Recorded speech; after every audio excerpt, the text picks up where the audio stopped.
Betty, come. Little gentle licking. Nobody. There's a busy day of appointments ahead for Scott, but he's getting in some family time before he leaves for the practice. Oh, she's such a clever puppy. She is. 9-year-old Betty is definitely an important part of the Miller tribe. Betty sort of signalled the start of a new lease on life for me, really. I had her as a puppy. She was super cute, and wow, was she attractive to the opposite sex. And then I met my wife very soon after. It was a deal breaker. If she didn't like animals, she was out. Lucky, she did. No licking. There's no licking. There's no licking. She predates me with Scott by 8 months. But basically, there hasn't been a Scott and I without Betty. It's always been, you know, the trio. And now, of course, having the kids and being at home more, we spend a lot of time together. It's very true to say that Betty sees Zoe as the other woman. When I'm in the room, she kind of looks at Zoe. If Zoe's trying to tell her to do something, goes, "It's talking to me again." Like, she doesn't understand why I had to bring other people into our relationship. She is very much part of the family, but in a lot of ways, she was my first love.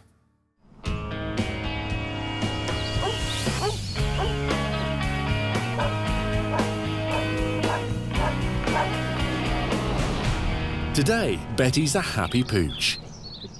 She and her dad are on a special assignment together. Hello, Sandy. Hi, Scott. Hey.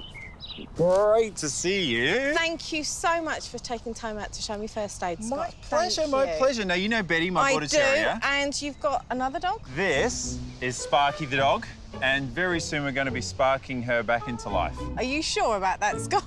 We'll give it a go. We'll give it a go. Sandy's an incredible lady. She's come from a high-powered job in banking to be a dog walker.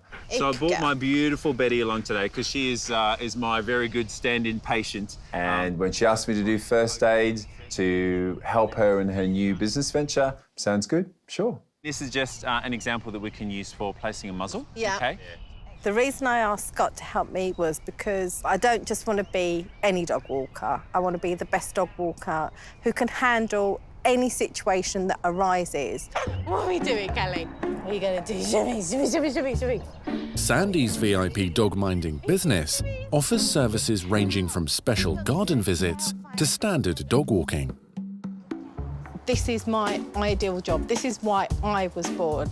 I was born to be with dogs, to play with them. Without dogs in my life, I'm empty. My soul sings when I'm with dogs. And then one really important component of a first aid kit is, of course, the mobile phone. You absolutely have to have your vets on speed dial. You have to have them in there just so that you can speak to them. But you're my vet, Scott. Sure. So you're on my speed dial and I can call you anytime? Wow, that sounds dangerous. She is great fun to have around, but occasionally she makes me blush. Well, I suppose it is a 24-hour job, so. That it is. Yeah. Now we're going to do something that I really hope will never happen for you. The worst-case scenario, which would be to try and resuscitate a dog that either isn't breathing or doesn't have a pulse. Yeah. Wow. So if you felt and you were sure that there was no pulse and there's no heart rate, then you might need to try and kick-start the heart. Okay. And the way to do that, first of all, is a sharp hit on the chest. It would be that sharp, Scott. The last thing you want to do is to do this when they have a pulse, so you need to be really sure that they don't. You have to make sure, That's right. The force that is used to start the heart did really scare me. I hope to God I never have to do that, ever. But if I am in that situation, thank God for Scott, I would know exactly what to do. So have a feel. Does Sparky have a pulse?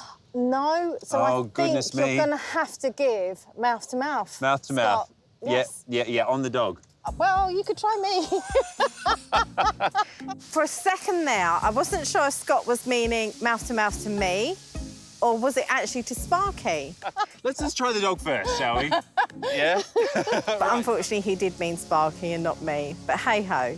So if you still realise the heart isn't going, then you do compression. 1 per second's about right for the average dog. It's about 60. It's a little low, but that's fine. 1, 2, 3, 4, 5, 6, 7, 8, 9, 10, 11, 12, 13, 14, 15. There wasn't any breathing. Then you Back do. to mouth, yeah. Look. 15 compressions, 2 breaths. Do that over 3 minutes. And unfortunately, Yeah. if over 3 minutes the dog isn't breathing and doesn't have a heart rate, then sadly, you won't be able to save Sparky. But in this instance... Yeah. Ta-da! Ta-da! Sparky's alive. Well Perfect job. High five. Yes. Yes. Yeah, Bertie. Yay, see what your daddy did? He brought Sparky back to life. Yay! To have this knowledge behind you and to know that if any situation arises, I'm going to be able to handle it. And it's all going to be down to a fabulous vet taking time out to show me what a brilliant, brilliant man he is. And it's so nice that he's good looking too. I think I need a human first aid lesson now. Yes. I reckon I've got a muzzle that might fit you in there.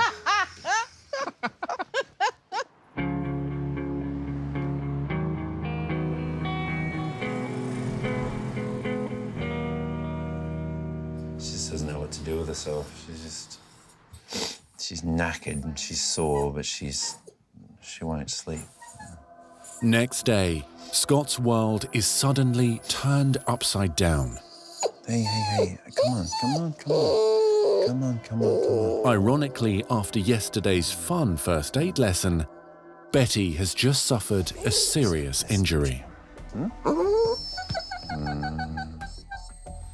So it was on my day off, and I was taking my son Jackson to the park, and of course Betty comes along, and I literally threw the ball, as I always do, and the second time I threw it, she yelped out in pain, and Betty started dragging her legs towards me. Betty's got you. The fact that she'd gone from walking perfectly well to being paralysed, I knew that this was not your average injury. So I literally scooped her up, ran home with the baby, called Zoe. She ran back. Shush, honey, shush. It's all right, baby. Daddy's going to try and help you. There's nothing on this right side at all. Absolutely nothing, is there? She's not trying on that side at all, huh? No. It's all right. Okay. Yeah, just let it. So straight away, examined her, and I could tell that both of her back legs are paralysed, and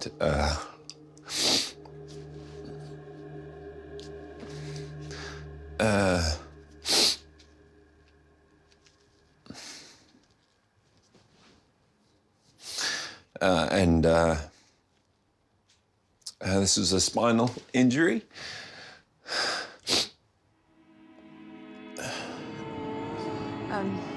Get her over to Michael. Yeah.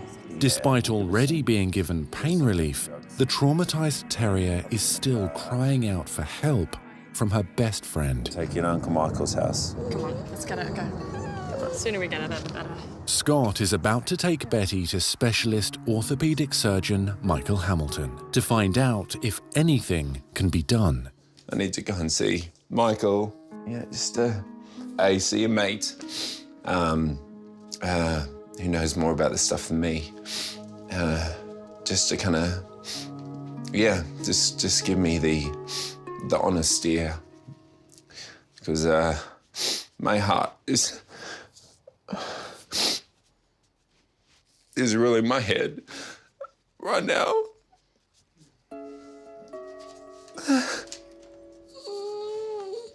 Come on, baby. Come on. Be brave.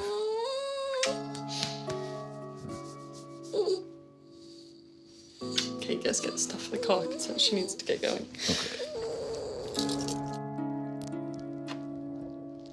Okay. Got her. Like Mummy loves you. Call me, won't you? Okay, as soon as you speak to Michael, call me. Okay.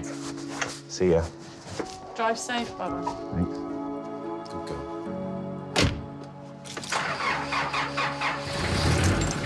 Stay, baby. Stay.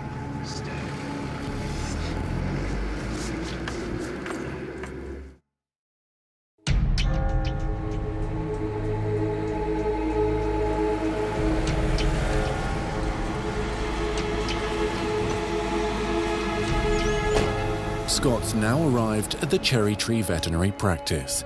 His longtime friend, specialist orthopaedic surgeon Michael Hamilton, is waiting to examine Betty. Hi, mate. Hey, mate. Right, OK. Hey, Betty. Right, let's get you looked at. Come on in, honey. The little terrier fell down in the park, and her back legs are now paralysed. It was kind of weird to see Scotty quite so down. I mean, he came in today, and Betty was she was in so much pain, and Scotty knew it. You know, she's getting worse. He's just really, really worried. Basically, she was just chasing a ball, and she squeaked, and then I turned around and she was just dragging her legs towards me. She, since can't control her bowels, she can't control her bladder, and she's just getting increasingly painful. Yeah, she's uncomfortable, isn't she? Give it your sec, Scott. I'm just going to get a little sling. I just need to see if she's got much voluntary movement there. Yeah. I'll be right back. Okay. Come on, honey. Come on. Come on, come on. I know. I totally feel that I'm in the right place. Michael's known Betty as long as I've had her. So, you know, he has known how much I'm invested in this dog and how much I love her, and he will very quickly want to do the very best that he can as well. She's got a little bit of voluntary movement in her left. This looks awful. Not much on the right, though. OK. Right. I just feel very privileged that they've just opened their doors and they've said, come on in, we'll do what we can as soon as we can, and I'm very lucky for that.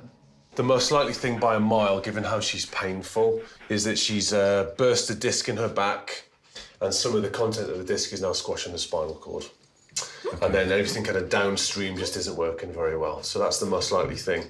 Okay. What we need to do is we need to try and get a look at her spinal cord and see if it's compressed, and if it is compressed, exactly where is it compressed? Because if that's the case, we can potentially do an operation to decompress, and then hopefully, a bit like a kind of a water hose with the messages going up and down. You put your foot in the hose, the messages don't work. You take your foot off the hose, and the messages hopefully start again. We just got to get a move on, see if she's got compression or not, and if she does, decompress surgically. Okay. All right then, honey. We're in the right place. Yeah. Okay, Uncle Mike will sort you out.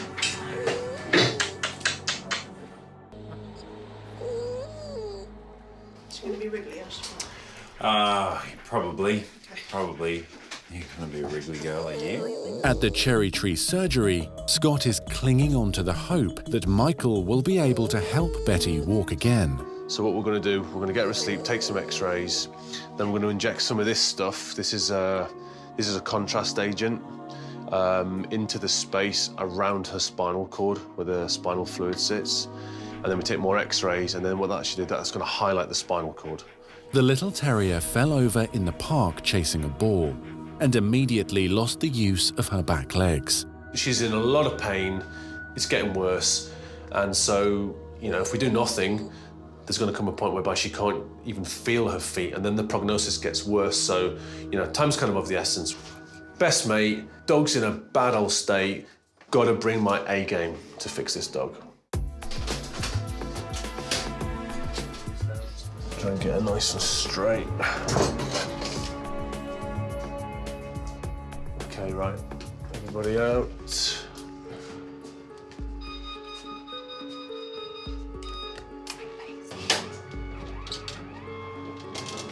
When we stick the needle in, if we're in the right place, we'll see a little twitch, and then we might see some spinal fluids coming up through the needle, and then we're going to inject the contrast. I thought I was gonna lose her. I was stripped of all control, and I had to put my faith in someone else. It really did clarify just how much she means to me. So there it is, mate. If you look at the fluid underneath, just here, okay, this is all good, but you just kind of lose it around about here. So this is our one here. Okay, but looking at that, you think that this definitely needs surgery, right? Yeah. I knew it was bad, but it's really bad.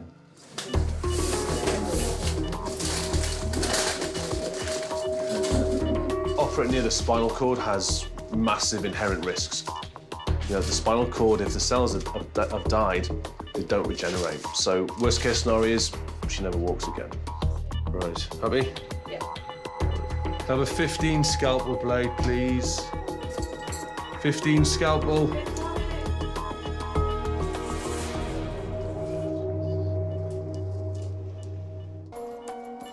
Right, so there's a rib in there somewhere. With all of Scott's family and friends waiting and hoping, surgery begins on Betty's compressed spinal cord. You know, one slip, if you bang that spinal cord, it's game over. Scott has decided to be present in the operating theatre, but it's not going to be easy. Zoe really wants me to be in there just to kind of, you know, hold Betty's hand, as it were. So that's what I'm going to do. This you can see here, this is actually the last rib, this thing here. And the disc that's popped is just under there somewhere. So we need to get into the spinal cord there. The surgery that Michael's about to do is basically called a hemilaminectomy. It's removing part of the spinal column, the bony part, to relieve pressure within. And I think given that she's got worse and she's now paraplegic, we got to do all we can, really. It's a worrying moment because, yes, we're going to relieve any compression that might be present on the spine, which of course is great. But at that moment, we're going to know how badly injured Betty really is. And, you know, Michael's going to see a healthy spinal cord or one that's absolutely hammered. I think by the look on his face, I'll be able to tell. I can't believe how deep the exposure is. It's quite a long way in, isn't it? Okay, so a normal healthy spinal cord looks a bit like cooked squid. It's kind of a white rubbery thing. And as soon as we got in there, it didn't look like that. It was quite red and quite bruised, which is a bit of a worry because that would imply that it's maybe been bashed, and that's bad news for the spinal cord. How are you going, Michael? Yeah, good.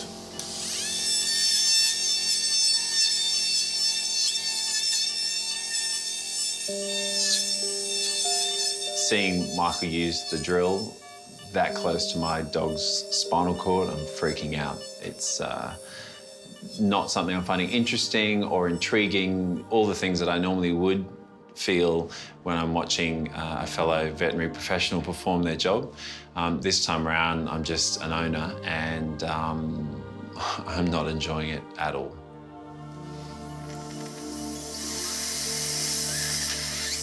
This is the spinal cord, this bit here. I'm not going to touch it, but that's the spinal cord there. And in a minute, we're going to have a little poke under the spinal cord. But this big blob right here is disc material, that there. And that all shouldn't be there. That shouldn't be there, yeah. All of that, oh my God, that's a lot. Oh my God. All of that. Look at all that. Wow, look at that. Jesus, there's so much of it. Removing this amount This is good news. stuff This is good news. is good, right? In many ways, yeah, because that amount of stuff that removed Yeah. reduces huge amounts of pressure on Yes. my dog's spine. yes, I don't know if I should feel relief yet. Should I feel relief yet? the slight concern though Yeah. is the spinal cord's quite bashed and bruised. The cord looks bruised. There's some disc material just kind of sitting there, so we removed that, and then we just kind of got underneath the cord, and we got probably the same again, and again, and again. There's the cord, there's one root, there's the cord, there's the next nerve root, and there's nothing under there now. I've been right there underneath. And that bruising that you saw initially, do you think that's more? I think a lot of it was disc material sitting on, so the bit we were looking at was this bit right here. Yeah. But underneath there, it's bruised, but it's not quite as bad as I thought it was, so. Okay. I wasn't expecting that. This is a prize winner. It's going very, very well. Right, leave the suction on for a second. Is that right, Michelle? Do you see that? Yeah, amazing. So what we're going to do now is going to Very, very good result, and I know he wouldn't say that to me unless he really meant it. So, yeah. So I'm really, really happy. Yeah.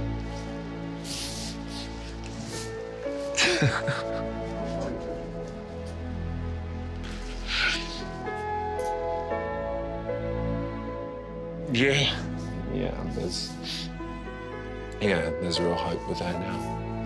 Yeah, I might actually get my dog back, which is pretty cool. Yeah. Yeah. Both go. Please both go. Betty was in a pretty bad way today. She's a grade 4 out of 5. She's what we call a paraplegic. We've decompressed quickly and we've decompressed a lot. So, you know, her prognosis is actually quite good. You know, she's got a kind of an 85% chance of recovery. I don't want to jinx things, but I think she's going to do great. Here we go.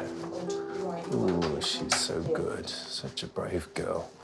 While Michael is cautiously optimistic, he has warned Scott not to expect any sign of improvement for at least a week. A full recovery could take months, but it may never happen. I will her to walk again.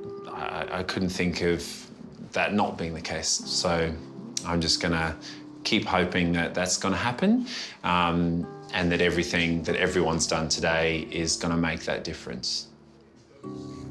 Daddy loves you so much. Good. Hey, yeah, we just gotta get better. Right? Get better.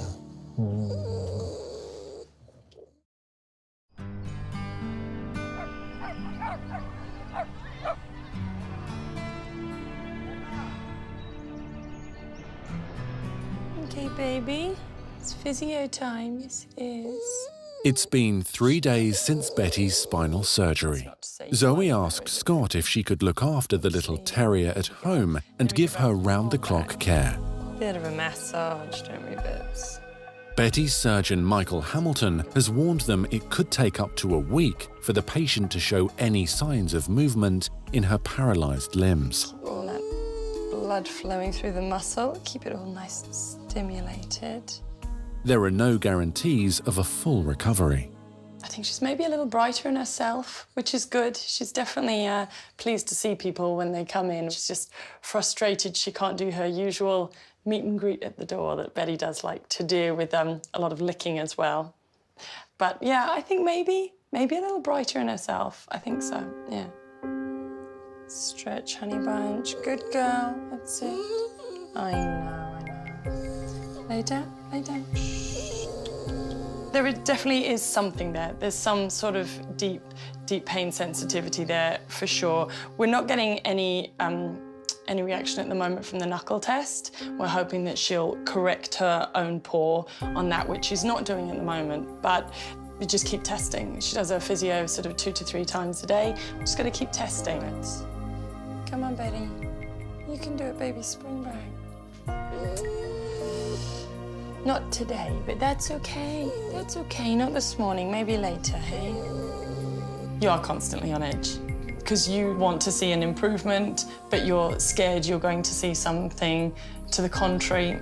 It's really hard. It's really hard. It's what being a pet owner is. And here we go.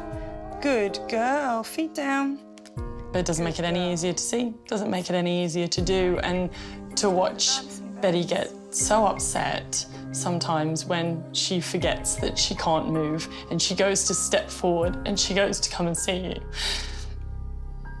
You see, she just gets genuinely sad in that moment, and she's such a good dog, you know? You don't want to see her like that. Good girl, you're all done. Same again, 2 hours time, yeah? Yeah, same place, same time, Bubba. Come on.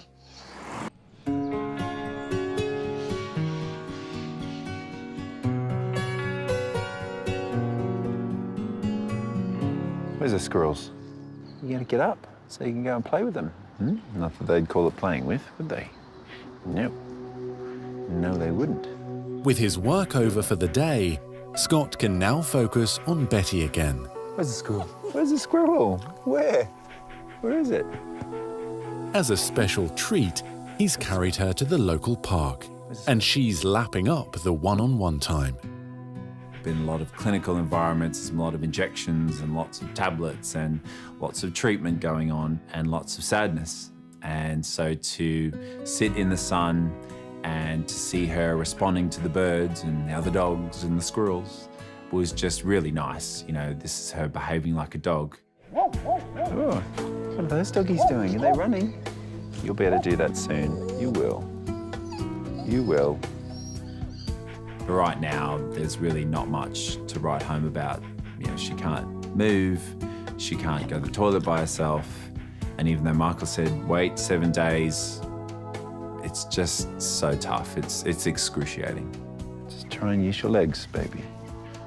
Hope doesn't even go anywhere near to explain how much I'm willing her to get better, because I'm not even contemplating the alternative because I just don't want to.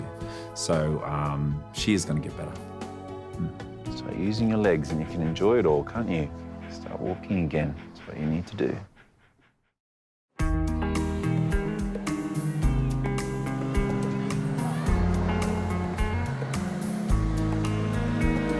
Come on in.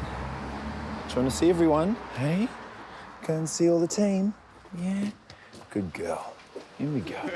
It's been 6 days since Betty's spinal surgery, and at last, there's positive signs.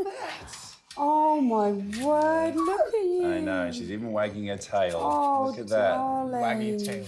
The first sign of hope, the glimmer, was that Betty wagged her tail at my mother-in-law.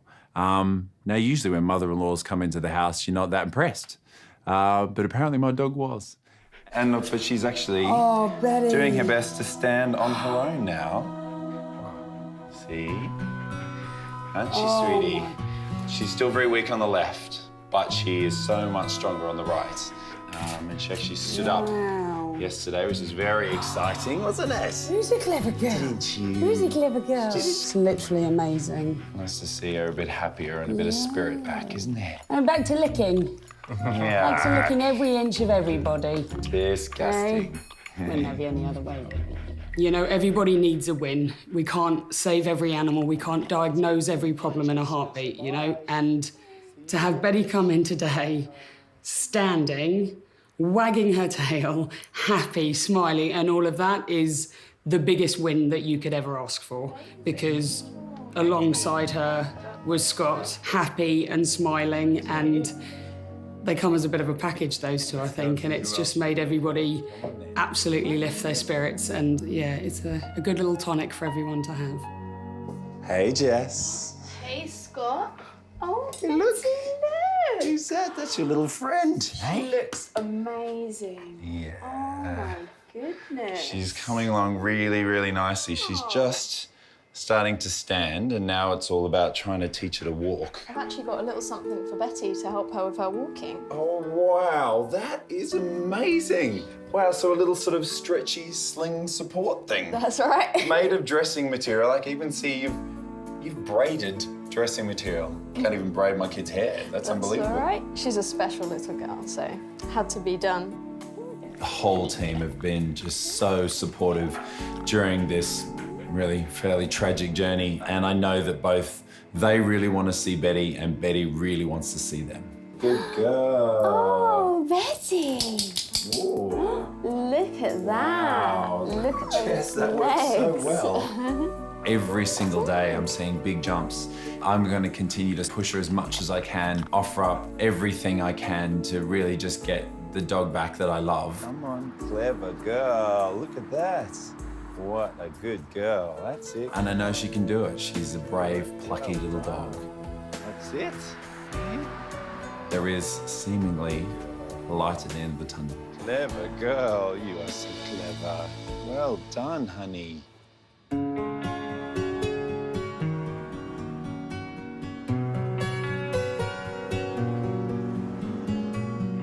Show us what you got. Good girl. That's it. And 1 week later, That's it. Nice and slowly. Clever girl. What a clever girl. Good girl. Good walking, honey. Well done. Well done. Well done. Good girl. It was an incredibly special moment when I knew Betty was back. Come, Betty. Come on. Summer, my eldest daughter, called her and she actually stood up and walked to her. And we're just so, so grateful for that. She's all better. He's got all her legs except for that back left one. It's really getting better. The decision-making process that I went through with Betty, I think, crystallises just how much you need to listen to owners, because they do know their animals. And I knew my dog. Good girl. I've been a vet for a long time, and I've really never felt what it's like to have the shoe on the other foot. And if I didn't take my job seriously before, I certainly do appreciate it now. That is to take her temperature. Quinn totally wants to be a vet, so she'll copy anything that Daddy does. She has 1,000,000. So poor old Betty, sick or otherwise, she's gonna get the treatment. And Summer is just such a loving kid. They all are, but that's definitely Summer's role is the cuddles, and Quinn's role is the medicine. So it works quite well. Betty seems happy. I absolutely love Betty. She gives me so many kisses because I do so much nice things. Thank you, Betty, very much. I think it was really difficult to keep the faith as the minutes and the hours and the days ticked by and Betty wasn't showing any signs of improvement. And it's balancing your emotions at the same time as the kids constantly asking, when is Betty gonna walk? Is she walking yet, Dad? Those heartbreaking things that you are protecting them from what might be an inevitable outcome of a paralysed dog. It couldn't have been more difficult. You can make her better. I think the journey I've been through with Betty is catharsis. It's literally like someone has written down my life and the job that I do and then showed it to me. And through that window, I can see just how important my profession is to people's lives. And I don't think there's ever a point in my life where I can say that I'm more proud to be a vet.